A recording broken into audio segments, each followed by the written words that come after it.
Business loan apply ಮಾಡಬೇಕಾದ್ರೆ so ಒಂದು 6 point compulsory ನೆನಪಿರಬೇಕು. ಬಿಸ್ನೆಸ್ ಲೋನ್ ಅಪ್ಲೈ ಮಾಡ್ತೀರಾ, ಡಿಕ್ಲೈನ್ ಆಗತ್ತೆ, ಏನಾಗತ್ತೆ ಅಂತ ಯಾರು ಹೇಳೋದಿಲ್ಲ. ಆಗಿಲ್ಲ ಸರ್ ಆಗಿಲ್ಲ ಸರ್ ಅಂತ ಹೇಳ್ತಾರೆ. 100% ಏನಕ್ಕೆ ಏನೇನ್ ಕಾರಣಕ್ಕೆ ರಿಜೆಕ್ಟ್ ಆಗಿದೆ, ನಂದು ಏನ್ ಕಾರಣ ಆಗಿದೆ ರಿಜೆಕ್ಟ್ ಆಗಕ್ಕೆ ಅಂತ ಯಾರು ಹೇಳೋದಿಲ್ಲ. ಸೊ ನಾವು HMB ಲೋನ್ಸ್ ಅಂತ ನಾವು ಟೋಟಲ್ ಬಂದು 45 ಬ್ಯಾಂಕ್ಸ್ ಮತ್ತೆ NBFC ಅಲ್ಲಿ ಟೈಅಪ್ ಆಗಿದೀವಿ. ಪ್ರತಿಯೊಬ್ಬರ ಕ್ಲೈಂಟ್ಸ್ಗೆ ಬಂದ್ರೆ ಸೊ 6 ಪಾಯಿಂಟ್ ಇರುತ್ತೆ. 6 ಪಾಯಿಂಟ್ ಜೊತೆ ಇಂಟರ್ನಲ್ ಪಾಲಿಸಿ ಇರುತ್ತೆ ಬ್ಯಾಂಕ್ಸ್. ಆ ಪಾಲಿಸಿ ನೋಡ್ಕೊಂಡು ಅಪ್ಲೈ ಮಾಡ್ತೀವಿ ನಾವು. ಸೊ 6 ಪಾಯಿಂಟ್ ಏನಪ್ಪಾ ಅಂತ ಹೇಳಿದ್ರೆ, ಫಸ್ಟ್ ಪಾಯಿಂಟ್ ಬಂದು ಒಂದು ಸಿಬಿಲ್ ಮಿನಿಮಮ್ 700 ಇರಬೇಕು. ಬ್ಯಾಂಕ್ ಅಲ್ಲಿ ಆಗ್ಬೇಕು ಅಥವಾ ಫೈನಾನ್ಸ್ ಅಲ್ಲಿ ಆಗ್ಬೇಕು ಅಂತ ಹೇಳಿದ್ರೆ 700 ಇರಬೇಕು ಸಿಬಿಲ್. ಅದ್ರ ಜೊತೆಗೆ ಒಂದು ಸಿಬಿಲ್ ಟ್ರ್ಯಾಕ್ ಇರಬೇಕು. ಫಾರ್ ಎಕ್ಸಾಂಪಲ್ ಹಳೇದೇನಾದ್ರೂ ತುಂಬಾ ಡಿಫಾಲ್ಟ್ ಆಗಿರುತ್ತೆ. ಸೊ 2000 ಇವಾಗ 2026 ಅನ್ಕೊಳ್ಳಿ. ಸೊ 2025 ಅಲ್ಲಿ ಫುಲ್ ಡಿಫಾಲ್ಟ್ ಇರುತ್ತೆ, ಅಪ್ಲೈ ಮಾಡ್ತಾರೆ, ರಿಜೆಕ್ಟ್ ಆಗುತ್ತೆ. 1 ವರ್ಷ ಟ್ರ್ಯಾಕ್ ಇರಬೇಕು. ಹಳೇದು ಏನಾದ್ರೂ 1 ವರ್ಷ ಟ್ರ್ಯಾಕ್ ಇತ್ತು ಅಂದ್ರೆ, ಈ ಪ್ರೆಸೆಂಟ್ ಈ ವರ್ಷ ನೀವು ಅಪ್ಲೈ ಮಾಡ್ತಾ ಇದೀರಿ ಅಂದ್ರೆ ಹಳೇ ವರ್ಷದಲ್ಲಿ 1 ವರ್ಷ ಟ್ರ್ಯಾಕ್ ಇದ್ರೆ ಬ್ಯಾಂಕ್ ಅಥವಾ NBFC ಆದ್ರೆ ನಿಮ್ಗೆ ಕೊಡೋದಕ್ಕೆ ಅಟ್ಲೀಸ್ಟ್ ಯೋಚನೆ ಮಾಡುತ್ತೆ. ಸೊ ಅಟ್ಲೀಸ್ಟ್ ಯಾವ್ದಾದ್ರು ಒಂದು ಲೋನ್ ಟ್ರ್ಯಾಕ್ ಚೆನ್ನಾಗಿರ್ಬೇಕು. ಅಥವಾ 6 ಮಂತ್ಸ್ ಅಲ್ಲಿ ಯಾವುದೇ ಬೌನ್ಸಸ್ ಇರಬಾರದು. 6 ಮಂತ್ಸ್ ಅಲ್ಲಿ 1 ವರ್ಷದಲ್ಲಿ ಒಂದು ಬೌನ್ಸ್ ಅನ್ನ ಅಕ್ಸೆಪ್ಟ್ ಮಾಡ್ತಾರೆ. ಸೊ 1 ವರ್ಷ ಟ್ರ್ಯಾಕ್ ಅಥವಾ 6 ಮಂತ್ಸ್ ಅಲ್ಲಿ ಯಾವ್ದು ಬೌನ್ಸಸ್ ಇರಬಾರದು. ಇವೆರಡು ಕಂಪಲ್ಸರಿ ನೀವು ಬ್ಯಾಂಕ್ ಅಲ್ಲಿ ಅಥವಾ ಫೈನಾನ್ಸ್ ಅಲ್ಲಿ ಏನಾದ್ರೂ ಅಪ್ಲೈ ಮಾಡಬೇಕಾದ್ರೆ ಈ ಪಾಯಿಂಟ್ಸ್ ಸಿಬಿಲ್ ಸ್ಕೋರ್, ಟ್ರ್ಯಾಕ್ ಮತ್ತೆ 6 ಮಂತ್ಸ್ ಬೌನ್ಸ್ ಯಾವ್ದು ಇರಬಾರದು. ಇದು ಫಸ್ಟ್ ಬಂದು ಸಿಬಿಲ್ ಅಲ್ಲಿ ನೋಡುವಂಥದ್ದು. 2ನೇ ಪಾಯಿಂಟ್ ನೋಡುವಂಥದ್ದು ಅಂದ್ರೆ ಬಿಸ್ನೆಸ್ ವೆಂಟೇಜ್. ಬಿಸ್ನೆಸ್ ವೆಂಟೇಜ್ ಅಂದ್ರೆ ಅಟ್ಲೀಸ್ಟ್ 3 ವರ್ಷ ಹಳೇ ಬಿಸ್ನೆಸ್ ಲೈಸೆನ್ಸ್ ಇರಬೇಕು. ಪ್ರೆಸೆಂಟ್ 1 ವರ್ಷದ ಲೈಸೆನ್ಸ್ ಕೇಳ್ತಾರೆ, ಪ್ಲಸ್ ಹಳೇದೊಂದು 3 ವರ್ಷದ ಲೈಸೆನ್ಸ್ ಕೇಳ್ತಾರೆ. ಲೈಸೆನ್ಸ್ ಏನಪ್ಪಾ ಅಂತ ಹೇಳಿದ್ರೆ, ಉದ್ಯಮ ಆಧಾರ ಇದೆ, ಇಲ್ಲ MSME ಲೈಸೆನ್ಸ್ ಇದೆ ಅಂದ್ರೆ ಅದನ್ನ ಅಕ್ಸೆಪ್ಟ್ ಮಾಡೋದಿಲ್ಲ. ಅಟ್ಲೀಸ್ಟ್ ಬ್ಯಾಂಕ್ ಅಲ್ಲಿ ಅಥವಾ ಫೈನಾನ್ಸ್ ಅಲ್ಲಿ ಏನಾದ್ರು ನೀವು ಅಕ್ಸೆಪ್ಟ್ ಮಾಡಬೇಕು ಅಂತ ಹೇಳಿದ್ರೆ ನಿಮ್ಮ ಸ್ಟೇಟ್ ಅಥವಾ ಸೆಂಟ್ರಲ್ ಗೌರ್ಮೆಂಟ್ ಅಂತ ಲೈಸೆನ್ಸ್ ಇರಬೇಕು. ಯಾವ ತರ ಲೈಸೆನ್ಸ್ ಅಂತ, at least GST, form C, trade licence, ಮತ್ತೆ ಫುಡ್ ಲೈಸೆನ್ಸು, ಬೇರೆ ಬೇರೆ ತರ BBMP ಲೈಸೆನ್ಸ್ ಎಕ್ಸೆಟ್ರಾ.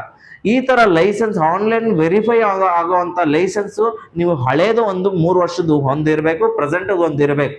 ಇದು 2ನೇ ಪಾಯಿಂಟ್. 3ನೇ ಪಾಯಿಂಟ್ ಬಂತ ಹೇಳಿದ್ರೆ ABB, average bank balance. Bank ಅಥವಾ ಫೈನಾನ್ಸ್ ಅಲ್ಲಿ ಏನಾದ್ರು ಮಾಡಬೇಕು ಅಂತ ಹೇಳಿದ್ರೆ ಮಿನಿಮಮ್, ಫೈನಾನ್ಸ್ ಅಲ್ಲಿ ಏನಾದ್ರು ಲೋನ್ಸ್ ಪ್ರೊವೈಡ್ ಮಾಡಿಕೊಡ್ಬೇಕು ಅಂತ ಹೇಳಿದ್ರೆ ಮಿನಿಮಮ್ ಫೈನಾನ್ಸ್ ಅಲ್ಲಿ ಎಷ್ಟು ಟರ್ನ್ ಓವರ್ ನೋಡ್ತಾರೆ 1 ವರ್ಷಕ್ಕೆ ಅಂದ್ರೆ ಮಿನಿಮಮ್ ಆದ್ರೂ ಒಂದು 25 lakhs ವರ್ಷಕ್ಕೆ ಇರಬೇಕು. ಪ್ಲಸ್ ಒಂದು ಅಟ್ಲೀಸ್ಟ್ ಒಂದು ಮಿನಿಮಮ್ 15,000 ಆದ್ರೂ ಬ್ಯಾಲೆನ್ಸ್ ಮೇಂಟೈನ್ ಮಾಡಬೇಕು ಪರ್ ಡೇ. ಸೊ ಏನಾದ್ರೂ ಅಮೌಂಟ್ ಬಂತು ಅವತ್ತೇ ಯೂಸ್ ಮಾಡಿ, ಸೊ ಬ್ಯಾಲೆನ್ಸ್ ಅಲ್ಲಿ 200-300 ಆ ತರ ಮೇಂಟೈನ್ ಮಾಡಬಾರ್ದು. ಅಟ್ಲೀಸ್ಟ್ ಒಂದು 10,000-15,000 ಆದ್ರೂ ಮೇಂಟೈನ್ ಮಾಡಬೇಕು ಇದು ಫೈನಾನ್ಸ್ ಅಲ್ಲಿ ಏನಾದ್ರು ಮಾಡಬೇಕಾದ್ರೆ. ಆದ್ರೆ ಬ್ಯಾಂಕ್ಸ್ ಅಲ್ಲಿ ಮಿನಿಮಮ್ ಆದ್ರೂ 1 ವರ್ಷಕ್ಕೆ 50-70 ಲಕ್ಷ ಬೇಕೇ ಬೇಕು ಬ್ಯಾಂಕ್ಸ್ ಅಲ್ಲಿ ಮಾಡ್ಲೇಬೇಕು ಅಂತ ಹೇಳಿದ್ರೆ. ಅದ್ರ ಜೊತೆಗೆ ಕರೆಂಟ್ ಅಕೌಂಟ್ ಕೇಳ್ತಾರೆ, ಸ್ವಂತ ಮನೆ ಪ್ರೂಫ್ ಕೇಳ್ತಾರೆ ಬ್ಯಾಂಕ್ ಅಲ್ಲಿ. ಸೊ ಫೈನಾನ್ಸ್ ಅಲ್ಲಿ ಸ್ವಂತ ಮನೆ ಇಲ್ಲ ಅಂದ್ರೂ ಪ್ರಾಬ್ಲಮ್ ಇಲ್ಲ. ಸ್ವಂತ ಮನೆ ಪ್ರೂಫ್ ಏನಪ್ಪಾ ಅಂತ ಹೇಳಿದ್ರೆ ಅಟ್ಲೀಸ್ಟ್ ಒಂದು ಕರೆಂಟ್ ಬಿಲ್ಲು, ಟ್ಯಾಕ್ಸ್ ಪೇಡು ಅಂತದ್ದು. ಅದು ಬಿಟ್ರೆ ನಾರ್ಮಲ್ ಪ್ರಾಪರ್ಟಿ ಡಾಕ್ಯುಮೆಂಟ್ ಏನೋ ಕೇಳೋದಿಲ್ಲ ಪ್ರೂಫ್ ಅಂತ ಹೇಳಿದ್ರೆ. ಏನಕ್ಕೆ ಪ್ರೂಫ್ ಬ್ಯಾಂಕ್ ಅಲ್ಲಿ ಏನಕ್ಕೆ ಕೇಳ್ತಾರೆ ಅಂತ ಹೇಳಿದ್ರೆ, ಅವರು ಅಟ್ಲೀಸ್ಟ್ ಏನಾದ್ರು ಕಲೆಕ್ಷನ್ ಏನಾದ್ರು ಬಂತು ಅಂದ್ರೆ ಡೈರೆಕ್ಟ್ ಆಗಿ ವಿಸಿಟ್ ಮಾಡಿ ಕಲೆಕ್ಷನ್ ಮಾಡುವಂತ ಪ್ರೋಸೆಸ್ ಇರುತ್ತೆ. ಆ ಪರ್ಪಸ್ ಆಗಿ ಬ್ಯಾಂಕ್ ಅಲ್ಲಿ ಕಂಪಲ್ಸರಿ ಏನಾದ್ರು ಲೋನ್ ಮಾಡಬೇಕಂತ ಹೇಳಿದ್ರೆ ಕಂಪಲ್ಸರಿ ಓನರ್ಸ್ ಪ್ರೂಫ್ ಬೇಕೇ ಬೇಕು. ಓನರ್ಸ್ ಪ್ರೂಫ್ ಇಲ್ಲ ಅಂದ್ರೂ ಫೈನಾನ್ಸ್ ಅಲ್ಲಿ ಮಾಡ್ತೀವಿ, ಪ್ರಾಬ್ಲಮ್ ಇಲ್ಲ. ಸೊ ಇದಕ್ಕೆ ಏನಪ್ಪ ಡಿಫರೆನ್ಸ್ ಅಂತ ಹೇಳಿದ್ರೆ ಒಂದು ರೇಟ್ ಆಫ್ ಇಂಟ್ರೆಸ್ಟ್ ಡಿಫರೆನ್ಸ್ ಇರುತ್ತೆ ಅಷ್ಟೇ. ಅದು ಬಿಟ್ರೆ ಬೇರೆ ಏನು ಆಪ್ಷನ್ ಇರುತ್ತೆ. ನೆಕ್ಸ್ಟ್ ಪಾಯಿಂಟ್ ಏನಪ್ಪಾ ಅಂದ್ರೆ ಲಾಸ್ಟ್ ಪಾಯಿಂಟ್ ಇದು. So loan enquiry. For example ನೀವು ಇಷ್ಟ ಬಂದಂಗೆ ನಾನು ಲೋನ್, ಸೊ ಈ ತರ ಇಷ್ಟ ಬಂದಂಗೆ ಲಾಗಿನ್ ಮಾಡಿ ಏನಾಗುತ್ತೆ, ಇಂಟರ್ನಲ್ ಸ್ಕೋರ್ ಅಂತ ಇರುತ್ತೆ, ಅದು ಡಿಕ್ಲೇರ್ ಆಗುತ್ತೆ. ಅದು ಬಿಟ್ಟು ಮಿನಿಮಮ್ ಬ್ಯಾಂಕ್ಸ್ ಅಥವಾ ಫೈನಾನ್ಸ್ ಅಲ್ಲಿ ಇಷ್ಟೇ ಎನ್ಕ್ವೈರಿ ಅಂತ ಇರುತ್ತೆ. ಫಾರ್ ಎಕ್ಸಾಂಪಲ್ HDFC ಅಲ್ಲಿ 3 ಎನ್ಕ್ವೈರಿ ಪರ್ ತಿಂಗಳಿಗೆ ಏನಿರುತ್ತೆ. 3 ಎನ್ಕ್ವೈರಿ ಮೇಲೆ ಏನಾದ್ರು ಆಯ್ತು ಅಂದ್ರೆ ಆ ಬ್ಯಾಂಕ್ ಅಲ್ಲಿ ಆಗೋದಿಲ್ಲ. ಸೊ 3 ಮಂತ್ಸ್ ಅಲ್ಲಿ ಅಟ್ಲೀಸ್ಟ್ ಒಂದು 7 ಎನ್ಕ್ವೈರಿ ಎಕ್ಸೆಪ್ಟ್ ಮಾಡ್ತಾರೆ. ಸೊ ನೀವ್ ಏನಾಗುತ್ತೆ ಅಂದ್ರೆ, ಸೊ 3 ಎನ್ಕ್ವೈರಿ HDFC ಅಲ್ಲಿ ಆಗುವಂತ ಚಾನ್ಸಸ್, ನಿಮ್ ಕೇಸ್ ಆಗುವಂತ ಚಾನ್ಸಸ್ ಇರುತ್ತೆ. ಆದ್ರೆ ಏನಾಗುತ್ತೀರಾ ನೀವು, 3ನೇದು ICICI ಬ್ಯಾಂಕ್ ಅಲ್ಲಿ ಲಾಗಿನ್ ಮಾಡ್ತೀರಾ, 4ನೇದು ಏನಾಗುತ್ತೆ HDFC ಲಾಗಿನ್ ಮಾಡ್ತೀರಾ, ಆದ್ರೆ ಕೇಸ್ ಆಗೋದಿಲ್ಲ. 3ನೇದು ICICI ಅಲ್ಲಿ ನೀವು ಲಾಗಿನ್ ಮಾಡಿದಿರಲ್ಲ, ಅದು ಬಿಟ್ಟು ನೀವು HDFC ಲಾಗಿನ್ ಮಾಡಿದ್ರೆ 100% ನಿಮ್ ಕೇಸ್ ಆಗುವಂತ ಚಾನ್ಸಸ್ ಇರುತ್ತೆ. ಸೊ ಏನಕ್ಕೆ ಅಂದ್ರೆ ಗೊತ್ತಿರೋದಿಲ್ಲ ಪಾಲಿಸಿಗಳು. ಸೊ ಲಾಗಿನ್ ಏನಪ್ಪಾ ಅಂತ ಹೇಳಿದ್ರೆ ಇಷ್ಟ ಬಂದಂಗ ಕೊಟ್ಟಿರ್ತೀರ, ಅವ್ರಿಗೆ ಏನು ಯಾವ ಬ್ಯಾಂಕಲ್ಲಿ ಇದೆಯಾ ಅದು ಬ್ಯಾಂಕಲ್ಲಿ ಲಾಗಿನ್ ಮಾಡ್ತಾರೆ, ಡಿಕ್ಲೈನ್ ಆಗುತ್ತೆ. ಆಗುವಂತ ಕೇಸಸ್ ಇದ್ರೂ ನೀವು ಡಿಕ್ಲೈನ್ ಆಗತ್ತೆ. ಸೊ ಇಂಥ ಕೇಸಸಲ್ಲಿ ಇಂಪಾರ್ಟೆಂಟ್ ಏನಂದ್ರೆ ಲೋನ್ ಎನ್ಕ್ವೈರಿ ಮಾಡೇ ಕೂಡುದು. ಲೋನ್ ಎನ್ಕ್ವೈರಿ ಮಾಡಿದ್ರೆ ನಿಮ್ಮ ಕೇಸಸ್ ಇಂಟರ್ನಲ್ ಸ್ಕೋರ್ ಅಂತ ಇರುತ್ತೆ, ಅದು ಡಿಕ್ಲೈನ್ ಆಗ್ತಾ ಬರ್ತಾ ಇರುತ್ತೆ. ಸೊ ಇದು ಇಂಪಾರ್ಟೆಂಟ್ ಪಾಯಿಂಟ್. ಅದು ಬಿಟ್ಟು ಕೆಲವೊಂದು ಇಂಟರ್ನಲ್ ಪಾಲಿಸಿ ಇರುತ್ತೆ, ಅದು 6 ಮಂತ್ಸ್ಗೆ ಒಂದೊಂದು ಸತಿ ಏನಾಗುತ್ತೆ ಅಂದ್ರೆ ಬ್ಯಾಂಕ್ಸ್ ಅಥವಾ ಫೈನಾನ್ಸ್ ಅಲ್ಲಿ ಚೇಂಜಸ್ ಮಾಡ್ತಾ ಇರ್ತಾರೆ. ಅದನ್ನ ಬ್ಯಾಂಕ್ ಅಲ್ಲಿ ಪ್ರೋಸೆಸ್ ಮಾಡೋರಿಗೆ ಸೊ ಅಪ್ಡೇಟ್ ಆಗ್ತಾ ಇರುತ್ತೆ. ಅಂತ ಕೇಸಸ್ ಅಂತವ್ರಿಗೆ ನಿಮ್ಮ ಪ್ರೊಫೈಲ್ ನ ಕೊಡಿ. ಸೊ ಆ ಕೇಸಸ್ ಅಲ್ಲಿ ನಿಮಗೆ 100% ನಿಮ್ಗೆ ಸ್ಯಾಂಕ್ಷನ್ ಮಾಡುವಂತ ಒಂದು ಆಪ್ಷನ್ ಇರುತ್ತೆ. ಅದು ಬಿಟ್ರೆ ಸುಮ್ಮನೆ ಲಾಗಿನ್ ಮಾಡ್ತೀನಿ, ಆನ್ಲೈನ್ ಅಲ್ಲಿ ಬರುತ್ತೆ, ಲಾಗಿನ್ ಮಾಡ್ತೀನಿ, ಆನ್ಲೈನ್ ಇದು ಕೊಡ್ತೀನಿ ಅಂತ ಹೇಳಿದ್ರೆ 100% ಆಗೋದಿಲ್ಲ.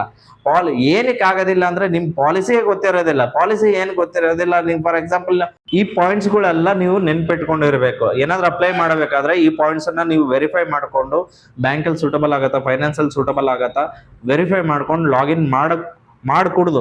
ಲಾಗಿನ್ ಮಾಡಕ್ ಮುಂಚೆ ಈ ಪಾಯಿಂಟ್ಸ್ ನ ವೆರಿಫೈ ಮಾಡ್ಕೊಂಡು ಲಾಗಿನ್ ಮಾಡ್ಬೇಕಾಗತ್ತೆ. So welcome to HMB loans. ನಾವೇನಂದ್ರೆ 99 ಬ್ಯಾಂಕ್ಸ್ ಅಲ್ಲಿ ಟೈಅಪ್ ಇದೀವಿ. Total PL, personal loan, business loan, home loan, mortgage loan ಅಂತ ಪ್ರೊವೈಡ್ ಮಾಡ್ತಾ ಇದೀವಿ. ಟೋಟಲ್ ನಮಗೆ 7 ವರ್ಷ ಎಕ್ಸ್ಪೀರಿಯನ್ಸ್ ಇದೆ.